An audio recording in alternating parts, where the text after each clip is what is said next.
Hello students, today we are going to discuss a new topic of this chapter, that is audible sound and inaudible sound. इससे पहले जो class में हमने topic discuss किए थे बेटा वो था कैरेक्टरिस्टिक्स ऑफ साउंड, जिसमें loudness, pitch, quality of the sound, ये तीनों चीजें हमने डिस्कस की थी। तो आज हमारा टॉपिक है Audible sound and inaudible sound. इसमें से कुछ कंसेप्ट्स आते हैं जो एग्जाम में 1 मार्क्स या 2 मार्क की डेफिनेशन की फॉर्म में पूछे जाते हैं बेटा। So please concentrate on this topic. हम फर्स्ट इसमें ले रहे हैं audible sound. What is the meaning of audible sound? जो साउंड हम सुन सकते हैं इजीली उसको बोलते हैं हम audible sound, and it may be defined as the sound having frequency between 20 hertz to 20,000 hertz is called audible sound, and it may also be defined at the frequency having frequency 20 hertz to 20 kilohertz. That is also known as audible sound because 1 kilohertz is always equal to 1000 hertz. The unit of frequency is hertz. So the sound having frequency between 20 hertz to 20,000 hertz, किसी भी sound की जो frequency है अगर 20 hertz से लेकर 20,000 hertz या 20 kilo hertz के इक्वल है तो उस साउंड को नाम देते हैं हम audible sound. Is it clear? अब इसी में से अलग अलग टर्म्स डिफाइन होती है कि भाई अगर कोई साउंड 20 से कम होगा या 20,000 से ज्यादा होगा तो क्या हम उसको ऑडिबल बोल सकते हैं? नो। इसी में क्या कंसेप्ट आता है? Inaudible sound. क्लियर हुआ? Inaudible sound. इसके just opposite sound having frequency less than 20 hertz, 20 hertz से कम, and more than 20,000 hertz is called inaudible sound. Means we cannot able to hear that sound normally. सुन सकते हैं, ऐसा नहीं सुन सकते, but हम उसको नॉर्मली नहीं सुन सकते जैसा कि हम ऑडिबल साउंड को सुन सकते हैं। So the sound having frequency less than 20 hertz, 20 hertz से कम, एंड 20,000 हर्ट्ज से ज्यादा, उस साउंड को क्या बोलेंगे हम? Inaudible sound. अब इसी में से हमारी कुछ डेफिनेशंस निकल के आती है बच्चे। डेफिनेशन अगर हम फर्स्ट बात करें, पहला मैं ले रहा हूं यहां पर इंफ्रासोनिक साउंड। फर्स्ट क्या है इसमें? Infrasonic sound. The sound having frequency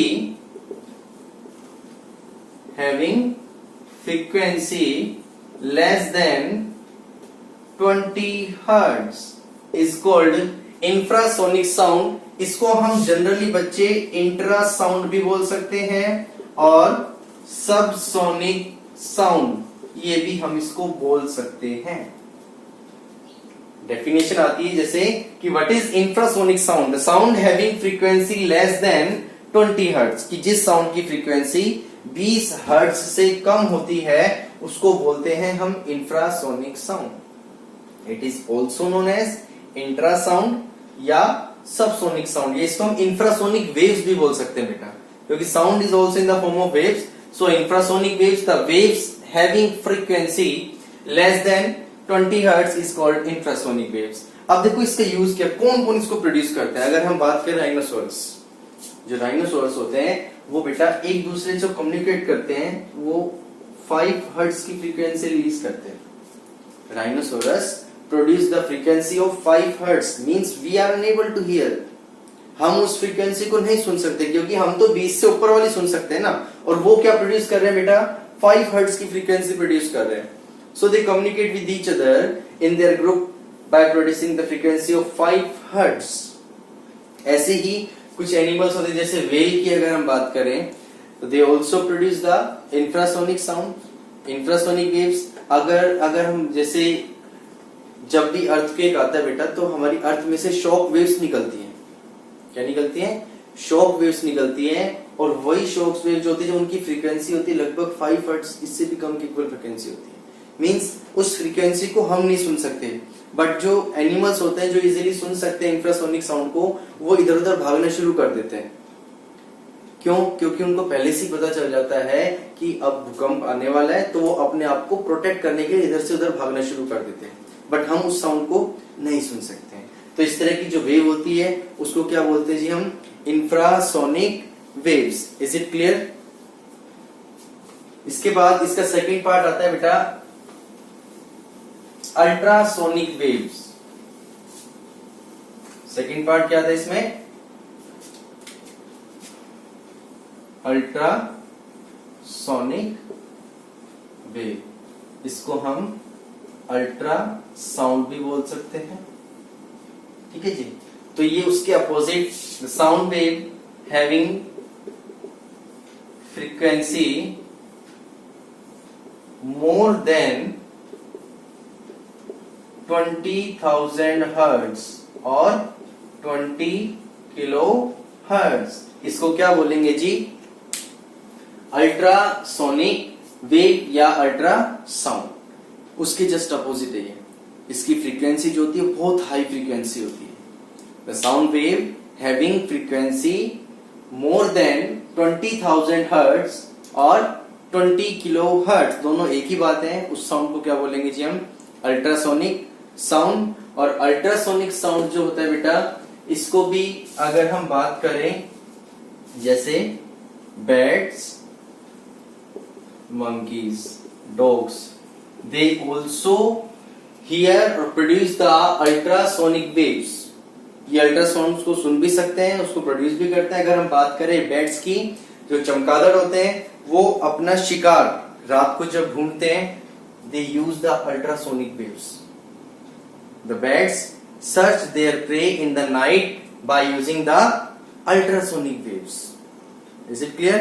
क्योंकि उनको दिखता नहीं है, वो क्या करते हैं, जब स्कीच करते हैं तो स्कीच करते टाइम वो अल्ट्रासोनिक वेव्स को इमिट करते हैं। अब जहां जहां अल्ट्रासोनिक वेव्स जाती है, जहां से वो टकरा के आती है अल्ट्रासोनिक वेव्स, तो अपना डिस्टेंस मेजर कर लेते हैं कि हाँ उनकी स्पीड तेज होनी चाहिए या कम होनी चाहिए। उस डिस्टेंस के अकॉर्डिंग अपना प्रे पकड़ा। प्रे का मतलब होता है शिकार, उसको वो पकड़ सकते हैं। इस मेथड को बोलते हैं बेटा इकोलोकेशन। क्या बोलते हैं? इकोलोकेशन। Is it clear? अब अगर हम बात करें कुछ और भी जनरल एप्लीकेशंस होती है अल्ट्रासोनिक वेव्स की, हम अल्ट्रासाउंड बोल सकते हैं। जैसे first, ultrasound waves are used in sonar. Sonar का मतलब होता है बेटा साउंड नेविगेशन एंड रेंजिंग।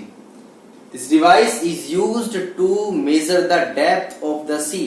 जो समुद्र की गहराई नापने के काम आती है, उस डिवाइस को हम सोनार बोलते हैं। It completely works on the ultrasonic waves. इसमें से ultrasonic waves emit होती है, so due to very high frequency, they can penetrate through a large extent. और ये जल्दी से डिस्टर्ब भी नहीं होती अल्ट्रासोनिक वेव्स। क्लियर हुआ? सेकेंड, अल्ट्रासोनिक वेव्स का यूज किया जाता है जो ओड शेप्ड मशीन पाइप होते हैं, ये पाइप्स होते हैं, उनको साफ करने के लिए। जैसे एक हमारे पास एक सीधा सा पाइप है, ये हम इसको इजीली साफ कर सकते हैं किसी भी चीज को इसके अंदर इंसर्ट करके। बट कुछ पाइप ऐसे होते हैं जो सीधे नहीं होते बेटा, ओड शेप बोलते हैं इनको। तो जब ये बीच में से ब्लॉकेज हो जाती है इसके अंदर, तो इसमें केमिकल डाल के इसमें से अल्ट्रासोनिक वेव्स को पास किया जाता है। और अल्ट्रासोनिक वेव्स की फ्रीक्वेंसी ज्यादा होने की वजह से इनकी जो डस्ट पार्टिकल होती है वाइब्रेट करना शुरू करते हैं और सॉल्यूशन में डिसॉल्व होकर यहां से बाहर आ जाते हैं, जिससे हम उसको साफ कर सकते हैं। क्लियर? किसी भी मेटल ब्लॉक के अंदर अगर कोई डिफेक्ट है, उसका पता लगाने के लिए भी हम अल्ट्रासोनिक वेव्स का यूज करते हैं। दूसरा, आपने देखा होगा कि जो अल्ट्रासाउंड वर्ड होता है वो मेडिकल साइंस में भी यूज होता है, कि अगर हमारे स्टमक में कोई भी इंटरनल प्रॉब्लम है तो उसका पता लगाने के लिए डॉक्टर पहले अल्ट्रासाउंड करवाते हैं। That is also the application of ultrasonic wave, जिसको हम अल्ट्रासोनिक भी बोल सकते हैं और अल्ट्रासाउंड भी बोल सकते हैं। Is it clear?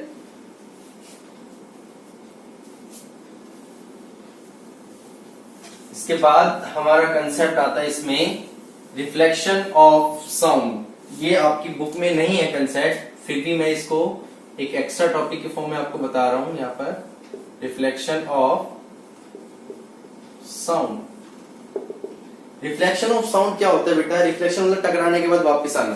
The bouncing back of sound wave when strike on a hard surface, किसी भी हार्ड सरफेस से टकराने के बाद जब कोई साउंड वेव वापस आती है उसको बोलते हैं हम रिफ्लेक्शन ऑफ साउंड। ये हो जाएगी हमारे पास इंसिडेंट साउंड वेव,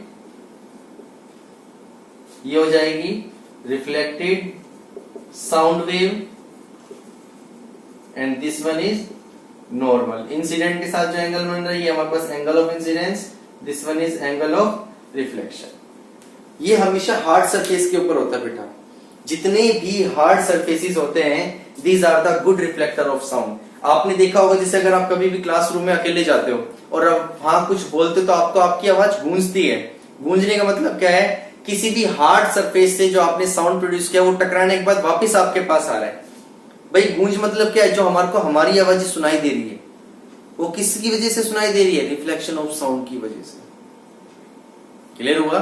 इसीलिए मैंने जो रिफ्लेक्शन ऑफ साउंड पढ़ाया है इसके अंदर एक टॉपिक आता है इको।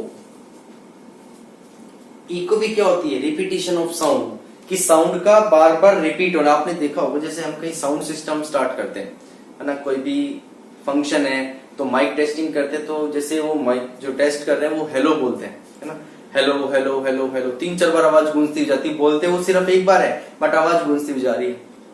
क्यों? क्योंकि उन्होंने उसकी इको इंक्रीज कर रखी है। इको मतलब उन्हीं का साउंड रिपीट होता जा रहा है।